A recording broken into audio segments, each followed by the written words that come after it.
Good morning students.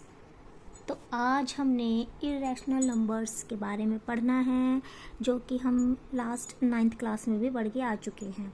ठीक है, तो इंट्रोडक्शन में भी मैंने आपको बताया था रैशनल और इरेशनल नंबर्स क्या होते हैं, बट अगेन थोड़ा सा आपको आइडिया दे देती हूँ।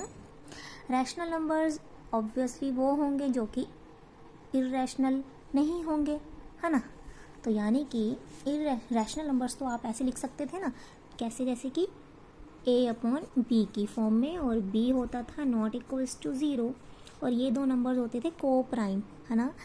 तो इरेशनल नंबर्स क्या होंगे, जैसे कि √2, √3, √5, पाई की वैल्यू, या -√2/√3, या 1.01, 001, 0001 अप टू सो ऑन, है ना। यानी कि ऐसे वाले नंबर्स जो कि होते हैं non terminating and non recurring is known as irrational numbers. Non terminating का मतलब हो गया कि उनका टर्मिनेशन पॉइंट आता ही नहीं। फॉर एग्जाम्पल, जैसे कि मैंने लिखा 1/2, तो 1/2 तो क्या है, 0.5, ख़त्म हो गया ना आंसर। तो आंसर ख़त्म हो गया, इसका मतलब ये क्या है, टर्मिनेट। तो इस टाइप में क्या होते हैं, आंसर जल्दी से ख़त्म ही नहीं होते। जैसे ये देख लो आप आंसर, है ना, ये चलता ही जा रहा है, चलता ही जा रहा है, इसका कोई स्टॉपिट पॉइंट ही नहीं आ रहा है। दूसरा क्या है, नॉन रैकरिंग। नॉन रैकरिंग का मतलब हो गया चलता तो जा रहा है लेकिन कोई फिक्स बार नहीं आ रही है वैल्यू। जैसे कि हमने रैशनल में क्या पढ़ा था, रैशनल में मान लेते हैं अगर हमारे पास आ रहा है कोई एग्जांपल ले लेते हैं हम, जैसे कि हमने लिख लिया 10/3। 10/3 को सॉल्व करेंगे कितना आएगा, 3.333, तो मतलब 333 चल ही आ रहा है, तो इसको हम ऐसे लिख सकते थे ना, 0.3 बार। ठीक है, लेकिन इस केस में ऐसा कुछ नहीं होता। यहाँ पे देखो मैंने एक एग्जांपल लिया जो कि क्या कह रही है, 1.01, फिर 001, फिर 0001, मतलब ज़ीरो का कोई एक फिक्स नंबर ही नहीं आ रहा है। ठीक है, तो ये नॉन रेकरिंग पॉइंट्स होते हैं, तो ऐसे नंबर्स को हम बोलेंगे इरेशनल नंबर्स।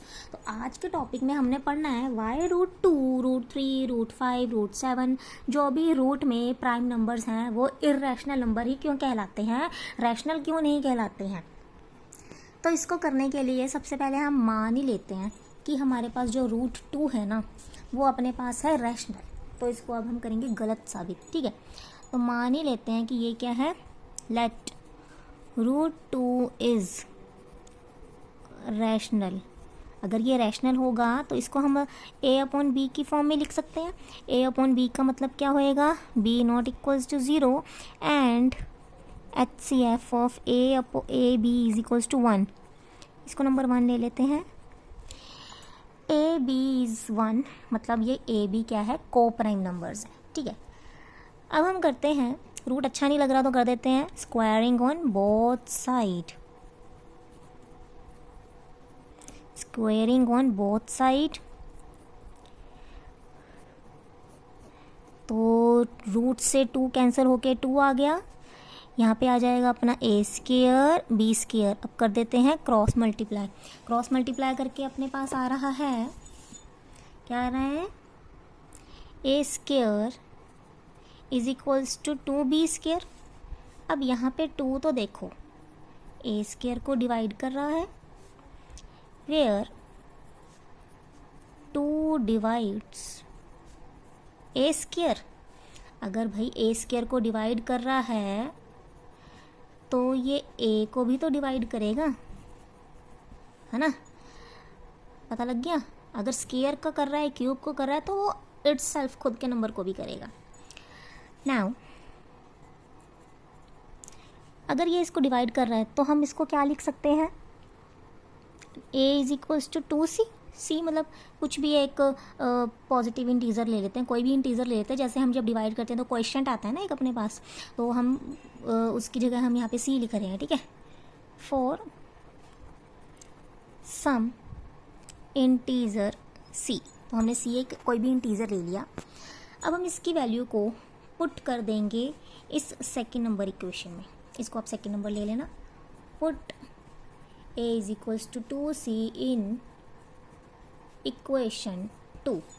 तो अब ए की वैल्यू को 2c यहाँ पर पुट करेंगे, 2c, यहाँ पे तो स्केयर दिख रहा है तो यहाँ पे भी हम स्केयर लगाएंगे, 2b का स्केयर, 2 का स्केयर 4, c का square c square, 2b square, 2 के टेबल में 4 आता है 2 पे, तो यहाँ पे लिख देंगे 2 c स्केयर b स्केयर। यहाँ से दिख रहा है कि ये यहाँ पर हो जाएगा डिवाइड, इसका मतलब 2 जो है वो b स्केयर को डिवाइड कर रहा है, वेयर 2 डिवाइड्स b स्केयर। तो अगर b स्केयर को कर रहा है तो ये b को भी करेगा डिवाइड। अब यहाँ पर देखो हमने इधर क्या लिखा था, 2 डिवाइड्स a और यहाँ लिख रहे हैं 2 डिवाइड्स b, यानी कि 2 हमारे पास कॉमन फैक्टर है, तो HCF ऑफ a और b हमारे पास आ गया 2। बट आपने ध्यान दिया हो हमने फर्स्टली क्या बोला था कि HCF ऑफ ए बी कितना है 1, यहाँ पे तो भाई 2 आ गया, इसका मतलब अपना कॉन्ट्राडिक्शन हो गया, which is contradiction part which contradict of equation 1। ठीक है, तो इसका मतलब हैंस जो हमने सोचा था वो हो गया गलत, √2 क्या हो गया, इरेशनल नंबर। हमने तो सोचा था इरेशनल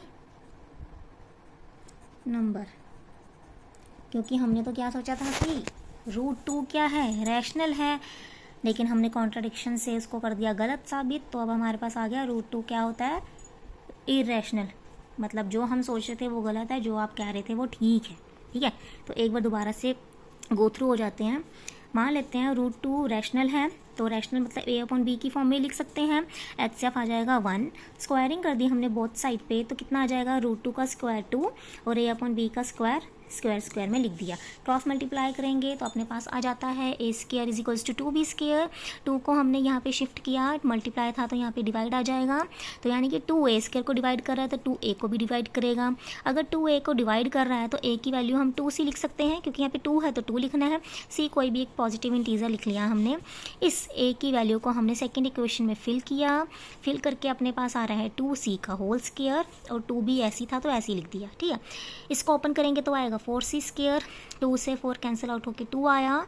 अब यहाँ पे हमें दिख रहा है कि जो ये 2 है वो यहाँ पर डिवाइड हो सकता है, क्योंकि यहाँ पे मल्टीप्लाई है तो यहाँ पे जाके डिवाइड हो जाएगा। तो 2 b स्क्वायर को डिवाइड कर रहा है तो b को भी डिवाइड करेगा। अब यहाँ पे हमने पढ़ा था कि 2 a को भी डिवाइड कर रहा है, 2 b को भी डिवाइड कर रहा है, यानी कि दोनों में ये कॉमन फैक्टर हो गया, तो HCF a और b का आ जाएगा 2। बट हमने क्वेश्चन में एजम्पशन ली थी कि HCF a और b 1 है, यहाँ पर आ गया 2।